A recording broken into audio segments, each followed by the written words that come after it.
দেখুন, মুখ্যমন্ত্রী শুভেন্দু অধিকারী একেবারে স্পষ্ট অভিযোগ করছেন যে বিদ্যুৎ মন্ত্রী মনীশ গুপ্ত ফেঁসে যাওয়ার ভয়ে 21শে জুলাই কমিশনে একটাও নথি দেননি মমতা বন্দ্যোপাধ্যায়।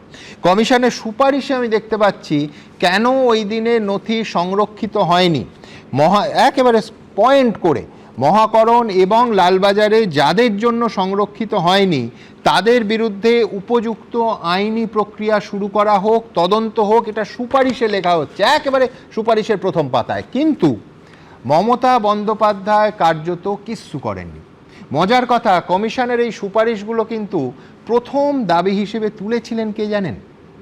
স্বয়ং প্রাক্তন মুখ্যমন্ত্রী বুদ্ধদেব ভট্টাচার্য। এবং এই কমিশনের সামনে আমি একটু ফ্ল্যাশব্যাকে যাই, এখানেও আমার এবিপি আনন্দের আর্কাইভের সাহায্য নিতে হলো।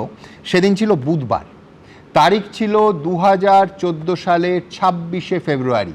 বুদ্ধবাবুর সঙ্গে ছিলেন রবীন দেব এবং আইনজীবী সুব্রত মুখোপাধ্যায়। আমি একবার ছবিটা দেখিয়ে নিই, অনেকের মনে পড়ে যাবে। দেখুন,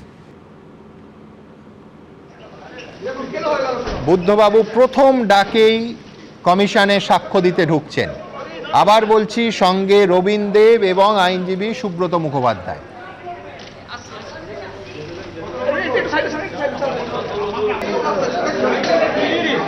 সাক্ষ্য দিয়ে বুদ্ধবাবু বেরিয়ে আসছেন। তারিখটা আবার বলি, 2014 সালের 26শে ফেব্রুয়ারি। প্রথমবার ডাকেই বুদ্ধবাবু পৌঁছে গেলেন কমিশনের অফিসে।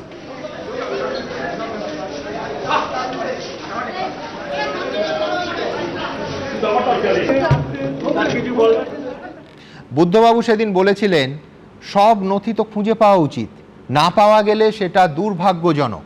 নথি না পেলে কিভাবে কমিশন কাজ করবে? সেক্ষেত্রে তো কমিশনের কার্যকারিতা নিয়েই প্রশ্ন উঠে যাবে। কোট আনকোট বুদ্ধদেব ভট্টাচার্য, বুদ্ধবাবু বলেছিলেন নথি সত্যি হারিয়ে গেছে নাকি নথি দেয়া হচ্ছে না সেটা নিয়েই পৃথক কমিশন গঠন করা উচিত। এসব কথা আমাদের অন ক্যামেরা এবিপি আনন্দকে বলেছিলেন অন্য কেউ নয়, স্বয়ং অবসরপ্রাপ্ত বিচারপতি সুশান্ত চট্টোপাধ্যায়। কি বলেছিলেন সেদিন সুশান্তবাবু? দেখুন জাস্টিস চ্যাটার্জি কি বলেছিলেন। তখন বলেছেন যে রিপোর্ট না পাওয়াটা দুর্ভাগ্যজনক এবং দুঃখজনক। কমিশন যেন সরকারের ওপর চাপ সৃষ্টি করে সেই রিপোর্টগুলো উদ্ধার করবার জন্য, আর রিপোর্ট যদি না পাওয়া যায় তার জন্য উপযুক্ত পদক্ষেপ নেন।